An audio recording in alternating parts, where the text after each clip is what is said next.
पाकिस्तान में 50,000 रुपए से कम कीमत वाले बेहतरीन मोबाइल फ़ोन्स की तलाश में है। तो आइए कुछ शानदार ऑप्शंस पर नज़र डालते हैं। पहला है इन्फिनिक्स हॉट 40 प्रो, जिसमें 108 मेगापिक्सल का कैमरा और 5000 mAh की ताकतवर बैटरी है, सिर्फ 40,000 रुपए में। फिर है टेक्नोपोवा 5 प्रो, जो 68W फास्ट चार्जिंग के साथ आता है और उसकी कीमत भी तकरीबन 40,000 रुपए है।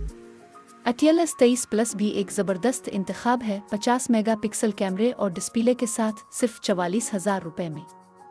इन्फिनिक्स नोट 30 प्रो भी कम नहीं, 68W फास्ट चार्जिंग और 108 मेगापिक्सल कैमरे के साथ तकरीबन 50,000 रुपए में मिलता है। आखिर में सैमसंग गैलेक्सी A05s, जो 52 मेगापिक्सल कैमरे और 5000 mAh बैटरी के साथ आता है, सिर्फ 46,999 रुपए में। ये सब फ़ोन्स आला मेयार की स्क्रीन, कैमरा और बैटरी लाइफ फराहम करते हैं। तो आप किसका इंतखाब करेंगे?